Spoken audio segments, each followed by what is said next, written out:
you're like most people looking to buy or sell a home in Durham, you're probably wondering what the market looks like. Today, we're going to talk about what I'm seeing as an active real estate agent.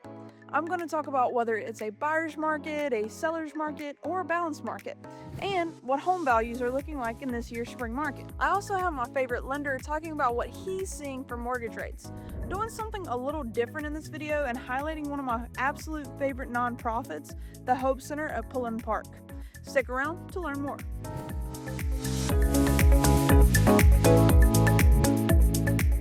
Hello, I'm Meagan Black and I'm making things happen right here in Bull City, Durham, North Carolina. If you're looking to buy or sell in the Triangle, book a strategy session with me using the link in the description. So, what am I seeing?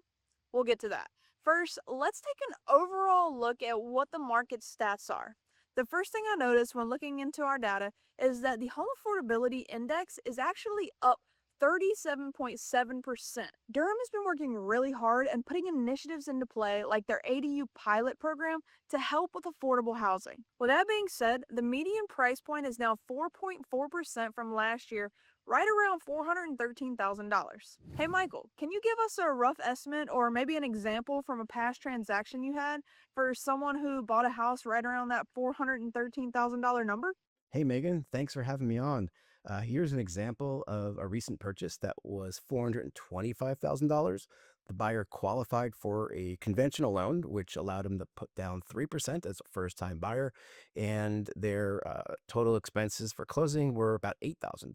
So their down payment, about $12,750, plus their closing costs, came out to be about $20,000 to close on the house. For this property and the loan program they qualified for, their total monthly payment, as you can see here, which includes property taxes, homeowners insurance, and mortgage insurance, came out to be about $3,000 a month.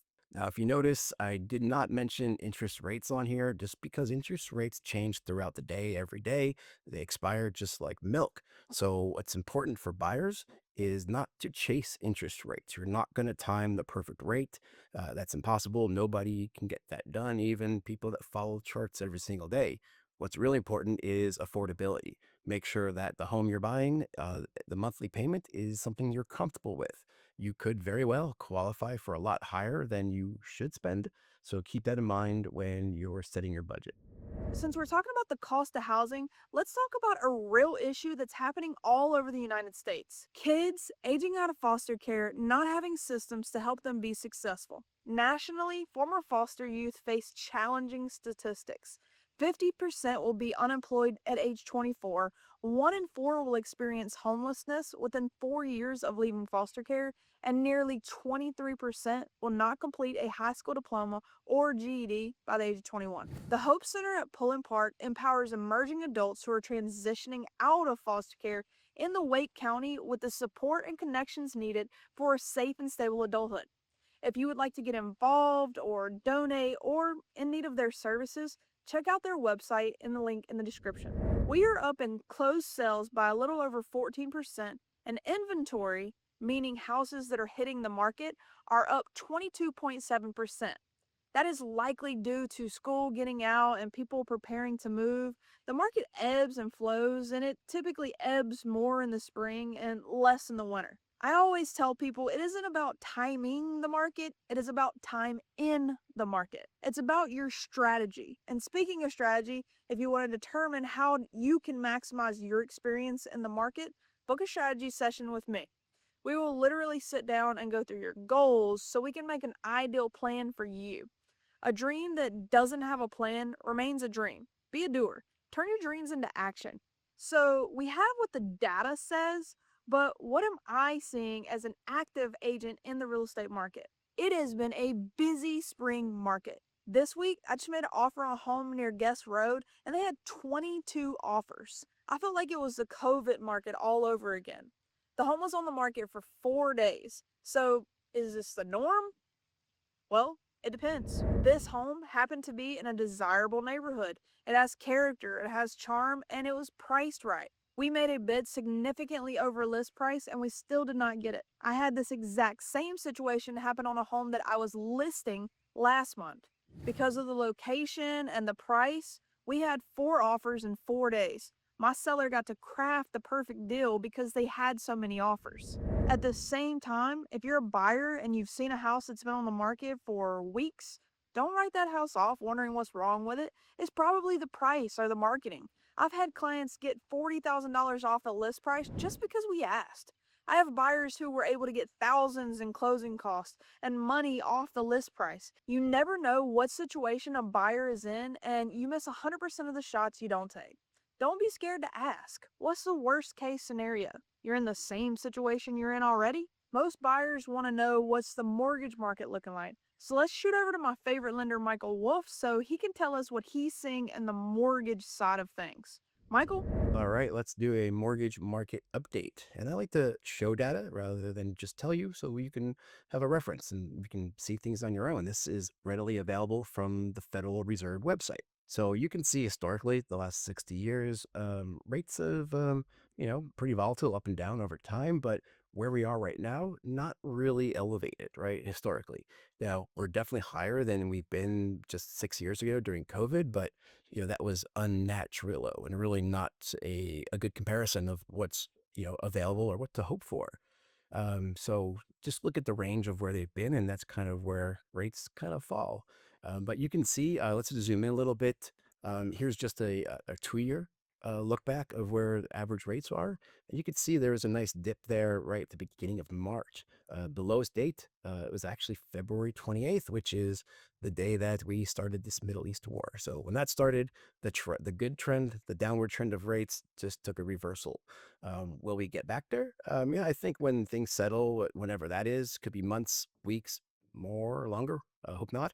But we could see back to where we were or headed in that direction. But even still, right now, the focus is it really should be on affordability.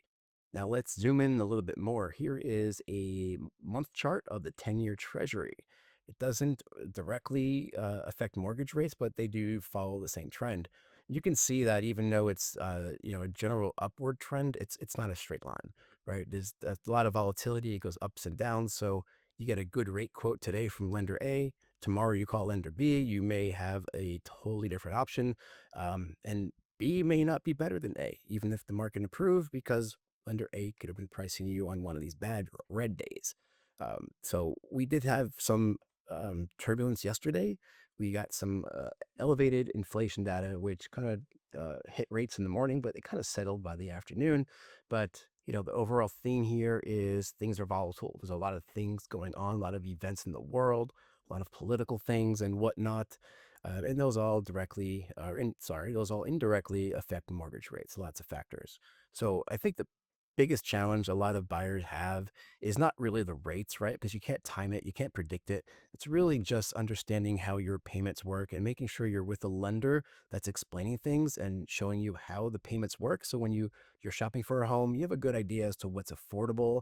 And when you look at a home price, you can kind of have a good idea as to what that means as far as your monthly payment. I am seeing plenty of buyers get into homes, get their offers accepted, having sellers can help contribute towards their concessions in cases as well. So it really comes down to the most successful buyers are the ones that are prepared and educated and ready to make a move, make a decision when the opportunity arises. Thanks for keeping us up to date. So, the truth is, you can have the same neighborhood, but two different houses, and have vastly different outcomes. It's all about marketing. If you are listing a home, don't just go with the realtor with the highest price because the chances are they're the least experienced. They're just saying something to take your listing. An experienced agent will actually tell you how they're going to net you the most money, not just put a random price on a house and throw it up with cell phone pictures to make you feel good while they get clients from the sign in your yard. The truth is that the Durham market isn't just one market, it's a bunch of tiny sub markets. Where the home is, the condition of the home, the price, and the home's charm all play a role in how much it sells for. Buyers can still find great opportunities that aren't multiple offers if they're willing to look at homes that have been on the market for a couple of weeks. And sellers have an opportunity right now to capitalize on the influx of buyers hitting the market. So, what are you waiting for? Hit that like button, follow me, and schedule that strategy session. Let's make it happen. I'll see you next time.